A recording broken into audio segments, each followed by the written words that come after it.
আসসালামু আলাইকুম। সকালটা শুরু হচ্ছে কাজ দিয়ে। তো আমি একটু অসুস্থ, 2 দিন একটু দৌড়াদৌড়ি করেছিলাম, মাইগ্রেনের সমস্যা। আমি গতকালকে একবার আমার অবস্থা খারাপ ছিল। তো মেয়ে গতকালকে আমি রান্না করছি যতটুকু সম্ভব। আজকে সকালের জন্য নাস্তা সে তৈরি করে রেখে গেছে। আর এই যে ঘর এলোমেলো। আমি আগে রান্নার জোগাড়টা দিলাম, যেহেতু আমার বাসায় গ্যাস থাকে না। আপনাদের তো আগের ভিডিওতেও বলছি। যাই হোক, তো এগুলো আমার প্রতিদিনের কাজ, যেমন সিলিং ঝাড়া, ফার্নিচারের উপরে ঝাড়া, ঘর ঝাড়ু দেওয়া। কাজ শেষ করি আবার আসতেছি। এই যে আমি সব ঝেড়ে ঝুড়ে নিছি, এখন ঘর ঝাড়ু দেওয়ার পালা। আজকে ঘরটা অনেক ময়লা হয়ে আছে, যেহেতু আমার মেয়েটা ছোট মানুষ। কালকে সন্ধ্যার পর থেকে যতটুকু পারছে ও করছে। একা করা তো আর সম্ভব না আসলে। ওরও পড়ার প্রেশার যায়, ওরও ভীষণ মাথা ব্যথা ছিল, যেহেতু একটু চোখেরও সমস্যা আছে। তো আমি নিজে একটু ডিপ্রেস। আর যে গেস্ট আসছিল তারা হসপিটালে ভর্তি আছে। আলহামদুলিল্লাহ, ফাইনালি তারা ভর্তি হওয়ার সুযোগ পাইছে। কারণ এটা আসলে অনেক সময় সাপেক্ষ ব্যাপার, যদিও কিন্তু উনি অনেক অসুস্থ। তো এই জন্য আমি একটা কথা বলবো আপনাদেরকে, যখনই আপনাদের শারীরিক কোনো অসুস্থতা হয়, আমার মনে হয় সাথে সাথে ডাক্তারের কাছে যাওয়া ভালো। এটাকে গ্যাসের সমস্যা না মনে করা বা নর্মাল। আমার যে আত্মীয় হসপিটালে ভর্তি আছেন, এটা আমার হাজব্যান্ডের সাইডের রিলেটিভ। ওনার 2টা বাল্ব নষ্ট, আমি তো বললামই, না বলি নেই। 2টা বাল্বই সমস্যা, একটা একেবারেই বাদ, অন্যটা রিপেয়ার করা যাবে। তো উনি এর আগে ডাক্তার দেখাইছে ঢাকার বাহিরে, কিন্তু হয়তো ওইভাবে ওনাদেরকে বলেও নাই, আর ওনারাও গুরুত্ব দেয় নাই। ওনার 3টা বাচ্চা, ছোট বাচ্চা 2টা, বেশি ছোট। যাক, আল্লাহ ওনার সহায় হোক। খারাপ লাগতেছে ওনার সিচুয়েশনগুলো দেখে, কারণ এগুলোর মধ্যে দিয়ে আমি গেছি। আমার হাজব্যান্ডের যখন আমার মেয়ের বয়স 2 বছর সামথিং, তখন থেকে আমার হাজব্যান্ডের ওই সমস্যাগুলো হতো। আমি সাথে সাথে ওকে হসপিটাল নিয়ে যেতাম, কিন্তু ওর বুকে ব্যথা থাকতো না তখন, বা ইসিজি করলে আসতো না। কারণ এটা কি ব্যথার সাথে সাথে করা লাগে।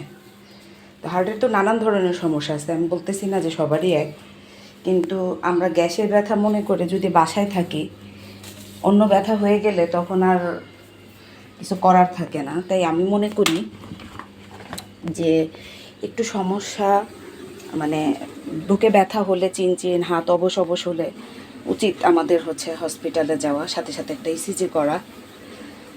দেখা যায় যে এতে করে ব্যথাটা কেন অ্যাসিডিটি হোক, তারপর তো আপনি জানলেন। আর যদি অ্যাসিডিটি মনে করে বসে থেকে অন্য কিছু হয়ে যায়, তাহলে সমস্যা। আর যার কথা বললাম, ওই আপুটা, ছোট ছোট বাচ্চা, তারপর ওনার অনেক দিন লাগবে এই সার্ভাইভ করতে। হয়তো আগের মতো লাইফস্টাইল থাকবে না ওনার। আর সবচেয়ে কষ্টের বিষয় হলো যে বাচ্চাগুলোকে রেখে ওনাকে সার্জারিতে যেতে হচ্ছে। কিন্তু আর টাকার যে বিষয়টা, অনেক টাকার, অনেক বড় একটা অ্যামাউন্ট চলে যাবে। তারপর উনি বেঁচে থাকবে, আল্লাহ ওনাকে বাঁচায় রাখুক।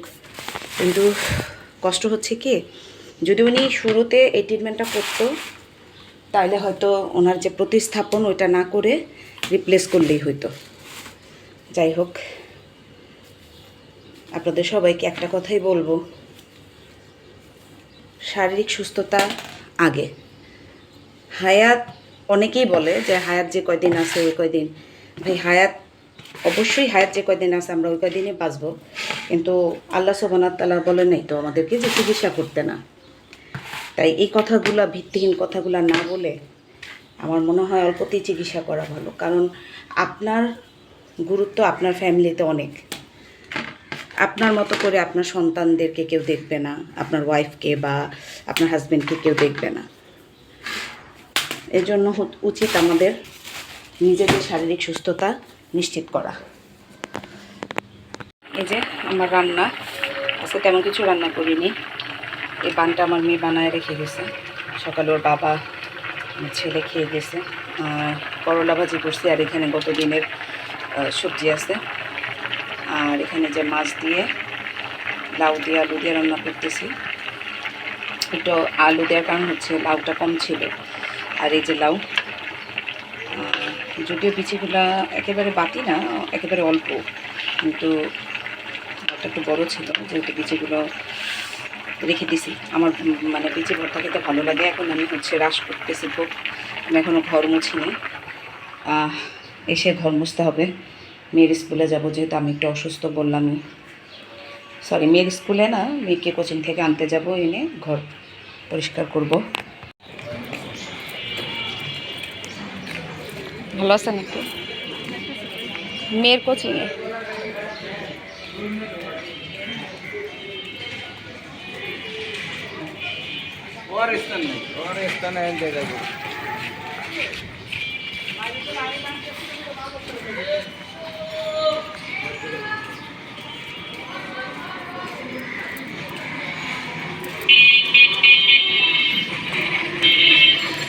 এই যে মেয়েকে কোচিং থেকে নিয়ে আসছি, এসে ঘর দর মুছলাম। আলহামদুলিল্লাহ, এরকম পরিষ্কার ঘর আমার কাছে ভীষণ ভালো লাগে। তো এই ছিল আমার আজকের ভিডিও। যদিও অনেক কিছু থাকে না, আমি প্রতিদিন যা করি তাই দেখানোর চেষ্টা করি। আর একটা বিষয় আমার ভীষণ ভালো লাগলো, যে আমার মেছো দেবরের দোকান একটা ছিল, অনেক দিন সততার সাথেই কাজ করছে। তো আগামীকালকে ওর ফ্লাইট, ও ইটালি যাচ্ছে। আমাকে ফোন দিয়ে বলল, কাকি আমার জন্য দোয়া করেন। বিশ্বাস করেন, এত ভালো লাগলো। কারণ কি, ও একটু অসুস্থ হয়েছিল, তখন আমি ওকে ডাক্তার দেখায় ঢাকা অপারেশন করছি। জাস্ট এইটুকু আমি ওরে হেল্প করছি, তাই সে মনে রাখছে। এগুলো দেখলে না মনটা ভরে যায়। এমন অনেক আত্মীয় স্বজন আছে, রক্তের সম্পর্ক যাদের সাথে, যাদের কম বেশি তো উপকার করেছি, কিন্তু তারা যাওয়ার সময় আমাকে বলার প্রয়োজনও বোধ করে না। আর তার সাথে আমার কোনো রক্তের সম্পর্ক নাই, শুধুমাত্র তার একটা উপকারের বিনিময়ে সে আমাকে এখনও মনে রাখছে। এগুলো দেখলে না আলহামদুলিল্লাহ মনটা ভরে যায়, আর মন থেকে দোয়া আসে।